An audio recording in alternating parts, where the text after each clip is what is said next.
मैं आपको सुनाने जा रहा हूं अपनी मंडली की सदस्य अंकिता चौहान की लिखी कहानी 7 समंदर पार। हवा में ठंडक थी। अलसाई रात को नरम बादलों में समेट खिड़की से झीनी झीनी सुबह झांक रही थी। मेरा मन अधखुली आंखों पर चादर डाले करवटों के इर्द गिर्द कुछ ख्वाब बुनने लगा।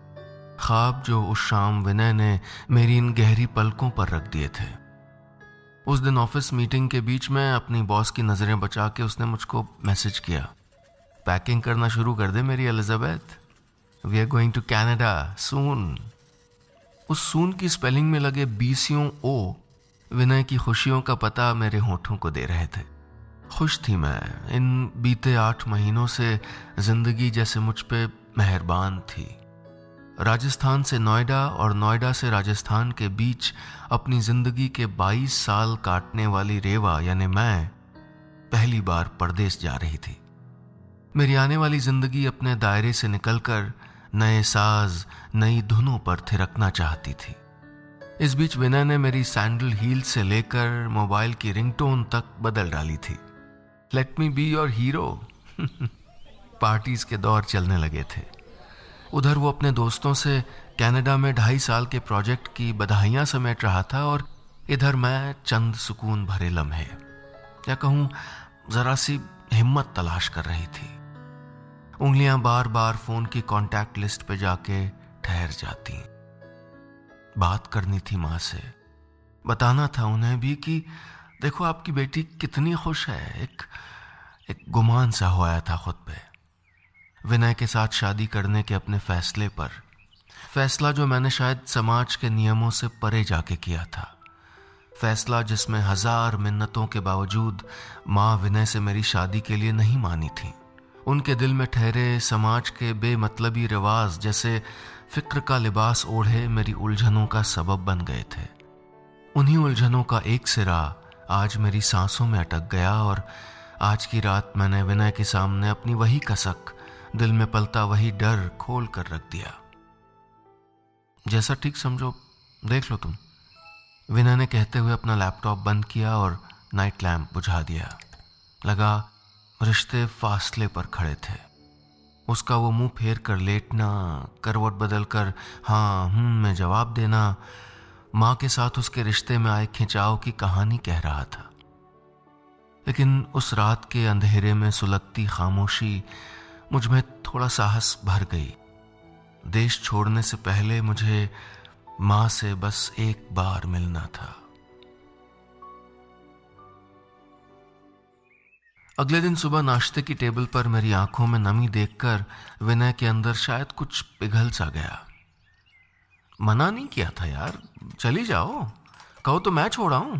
अगर घर में नहीं घुसने दिया तो वहीं बाहर तंबू गाड़ दूंगा। वो कहते हुए उस जले हुए पराठे को घी पगी जलेबियों की तरह निगल गया और मैं गीली हंसी लिए उसे देख रही थी। विनय ने मां की जबान का खारापन हमारे रिश्ते पर कभी नहीं जमने दिया। मेरा मन फिसलता हुआ उस दिन की यादें समेट लाया जब पहली बार विनय को मां से मिलवाने अपने घर ले गई थी। कुछ देर उसके साथ बैठने के बाद मां मेरा हाथ पकड़कर मुझे खींचकर रसोई में ले गई।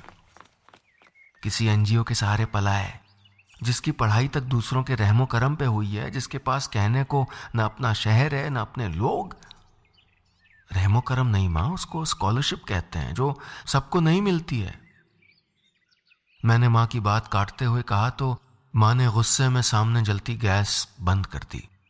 विनय के लिए चढ़ाई चाय पहला उबाल भी नहीं ले पाई थी, बिल्कुल मेरे और विनय के रिश्ते की तरह।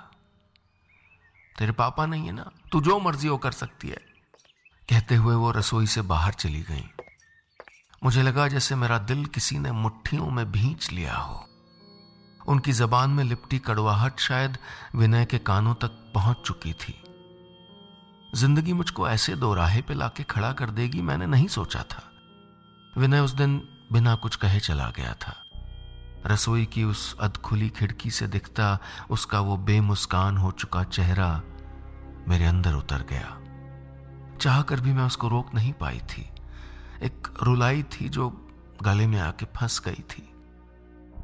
अगले कुछ दिनों तक गुजरती मेरी हर एक सांस जिंदगी मांग रही थी, और मैंने जिंदगी के मोड़ पर उसको चुना जो मुझे अपने पीछे नहीं अपने साथ लेके चलना चाहता था। मैंने खुद विनय को शादी के लिए प्रपोज किया, लेकिन इन 8 महीनों में एक भी दिन ऐसा नहीं गुजरा जब मेरे मन में मां का ख्याल ना आया हो। आज सुबह विनय से बात होने के बाद मेरी कांपती उंगलियों ने वो नंबर दबा ही दिया। हेलो, मां की आवाज थी। मिलना है आपसे, अगले महीने देश छोड़ रही हूं। मेरे शब्द अटक गए थे, गला रुंध आया, लगा अभी रो पड़ूंगी, लेकिन मैं रोई नहीं। फोन को गाल से लगाकर दूसरी तरफ बिखरी खामोशी को देर तक सुनती रही। बीते 8 महीनों में कई बार कोशिश की थी मां से बात करने की, उन्हें समझाने की, लेकिन हमारे बीच एक चुप्पी, एक दिल को कुरेदती खामोशी ही गूंजती रही। रगों में खून की तरह दौड़ते रिश्ते जब अजनबी हो जाते हैं ना, तो सीना खाली सा लगने लगता है। यही खालीपन लिए मैं देश नहीं छोड़ना चाहती थी, इसलिए मेरी एक आखिरी कोशिश मां की ओर कदम बढ़ा चुकी थी। अगले दिन हम निजामुद्दीन स्टेशन पर थे। विनय जन शताब्दी के 2 टिकट ले आया। ऐसे तुरंत रिजर्वेशन मिलना नामुमकिन सा था, फिर भी किसी तरह विनय ने मुझको सीट दिलवा दी। 1:30 बजते बजते ट्रेन अपनी रफ्तार पकड़ चुकी थी। वो मेरी सीट के पास ही था। मैंने कसकर उसकी हथेली थाम ली। पानी वगैरह? उसने पूछा। मैंने एक और रखी बॉटल हिला भर दी। कुछ देर मैं उसको यूं ही देखती रही, फिर बोली, ये ट्रेन ऐसे शहर क्यों नहीं जाती जहां सब मन मुताबिक हो? पागल लड़की, उसने मेरे बालों पर अपनी हथेली रखते हुए कहा। जब मैं छोटी थी ना, तो पापा के साथ कहते कहते मैं रुक गई थी। कुछ नया नहीं था सुनाने को। न जाने कितनी मर्तबा अपना बचपन मैं उसके साथ दोहरा चुकी थी कि कैसे मैं अपने माँ पापा के साथ अक्सर ट्रेन में सफ़र करती थी। पापा की स्पेशल फरमाइश पे माँ आलू पूड़ी बनाती थी, कभी कभी उन्हीं की फरमाइश पे गाना भी सुनाती थी। पापा के हाथ को यूं खींचते हुए ऐसे ऐसे माइक बना के वो गाती थी, भेजियो संदेशा आप नहीं आना। ये सोचते हुए मेरी आवाज गीली हो गई थी। सुन, ब्रेड पकौड़े खाएगी? विनय ने कहा। शायद उसने मेरे चेहरे की उदासी पढ़ ली थी। माँ बचपन में ऐसे रूड नहीं थी, सच में। पापा के जाने के बाद अचानक सब बदल गया, जैसे वो खुद को कहीं रख के भूल गई हूं, मैंने कहा। विनय उस बचे हुए सफर में मेरी हथेली अपने दोनों हाथों से थामे खड़ा रहा। कुछ देर बाद हम मेरे शहर, मेरे घर के आंगन में खड़े थे। मेरी नजरें पूरे घर का मुआयना करने लगीं।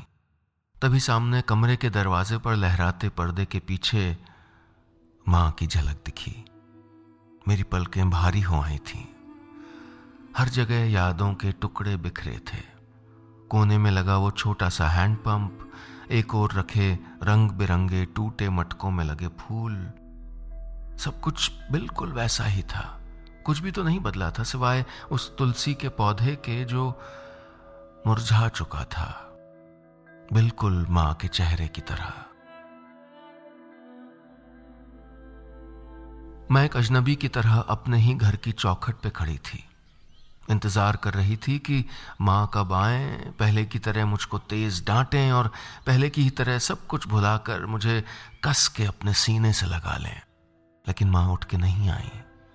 वही मां जो घर लौटने का एक एक मिनट इंतजार करती थी, मेरे बीमार होने पर झपकी तक नहीं भरती थी, आज वहीं कमरे में बैठी रही।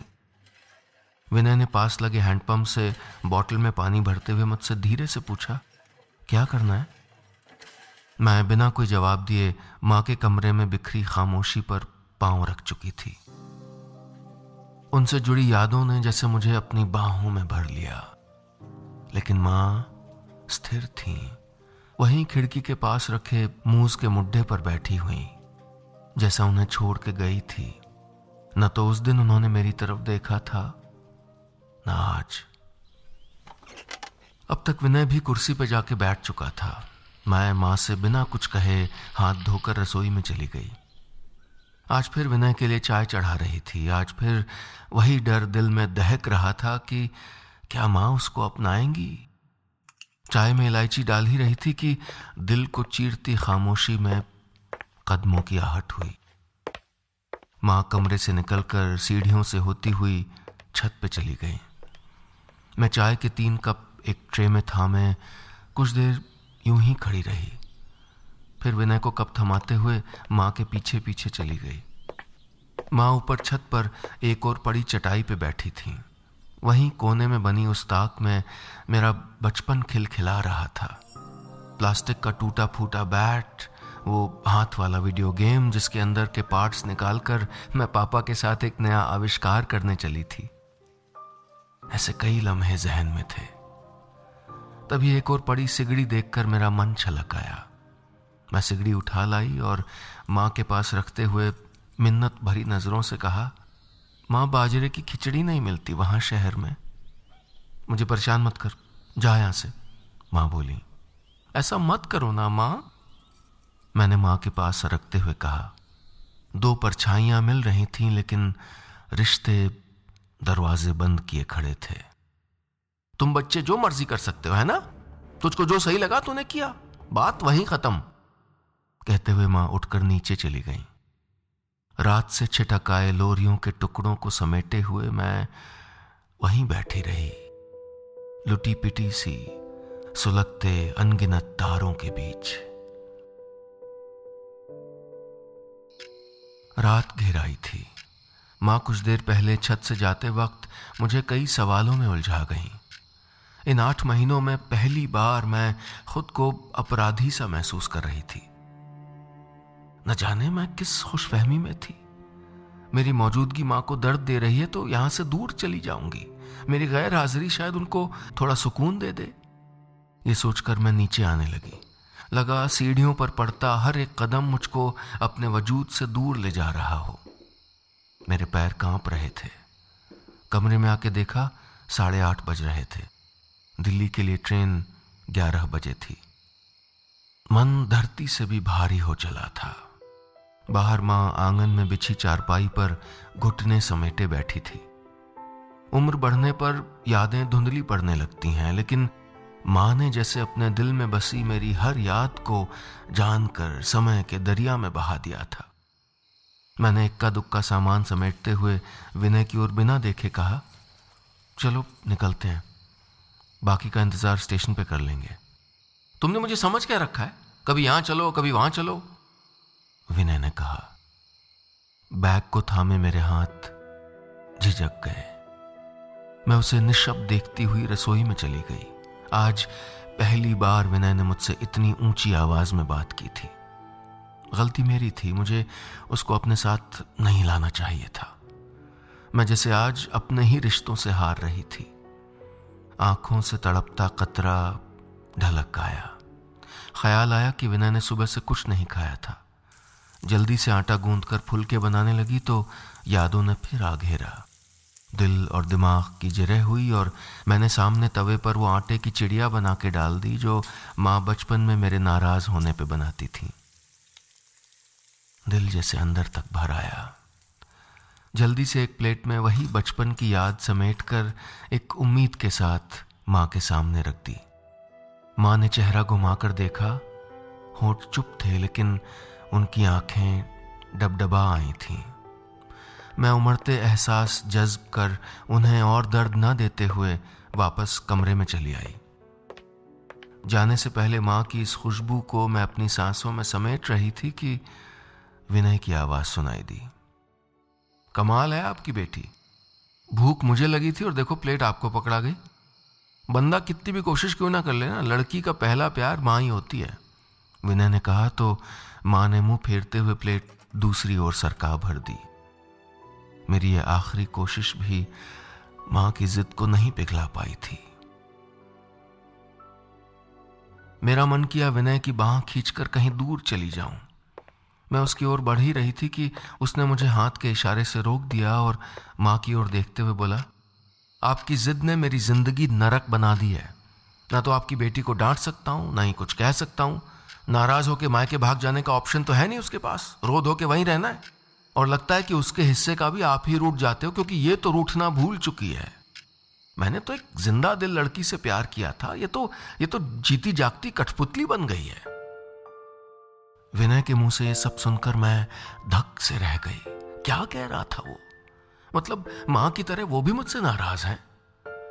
मेरा सर शर्म से झुक गया। उधर मां की घबराई आंखें मुझे ढूंढ रही थीं। मैं थोड़ा पर्दे के पीछे खिसक गई। विनय अब मां के पास चारपाई पे बैठ चुका था। अब आप ही बताओ ना मम्मी, आपने न जाने क्या क्या सिखाया होगा, है ना? लेकिन नूडल्स के अलावा कुछ बनाती नहीं है। बताओ रोज रोज नूडल्स कैसे खाऊं? मां की नाराजगी से बेपरवाह विनय किसी बुजुर्ग की तरह मां की आंखों में आंखें डाल के बात कर रहा था। एक दिन बताया था मैंने कि मां मुझसे कितना भी नाराज हो जाएं, पर किसी दूसरे के मुंह से मेरी बुराई नहीं सुन पाती। विनय का खेल समझ में आ रहा था मुझे। आंखें भरी हुई सही, पर मेरे होंठ मुस्कुरा दिए थे। विनय नॉन स्टॉप बोले जा रहा था। अब 3 साल बाहर रहना है तो रो रो के पागल हुई जा रही थी कि मां कहां रहेंगी, कैसे रहेंगी अकेले। मैंने तो कहा कि मां को साथ ले चलते हैं, तो बोली मां ने मना कर दिया। मना तो तब करती ना जब पूछती। मां विनय को जरूरत भर देखते हुए थोड़ा रुक रुक कर बोली। मेरा दिल तेजी से धड़कने लगा था। हैरानी से भरी मेरी आंखें कभी विनय को तो कभी मां को देख रही थीं। मुझसे दूर जा रही है, 7 समंदर पार। तुम ही बताओ, अब बेटा होता तो क्या एक बार पूछता नहीं? मां बोली। अब देखो, आपसे पूछा भी नहीं और खुद ही सोच सोच के डर रही थी। ये मुझे भी ऐसे ही तंग किया करती थी। मां शिकायती लहजे में बोली। कुछ जुगाड़ लगाओ मम्मी, साथ में चलो आप भी, वहां तो ये मुझको भूखा मार डालेगी, विनय ने कहा। इस बीच मां ने रसोई में जाकर गैस पर अपना पसंदीदा यंत्र चढ़ा दिया था। मां का दिल तो बर्फ की डली जैसा था, जिसे विनय के अपनेपन की गर्मी ने एक पल में पिघला दिया था। अगले महीने हम नए सफर पे निकल रहे थे। बादलों के बीच प्लेन में मां विनय को बता रही थी कि मैं बचपन में कितनी पागल थी। मेरे होठों से रूठी खुशी जैसे वापस लौट आई थी। देश पीछे छूट रहा था, दिल में हल्की सी कसक थी, फिर भी खुश थी मैं। अपना घर मैं अपने साथ लिए उड़ रही थी। बस इतनी सी थी ये कहानी।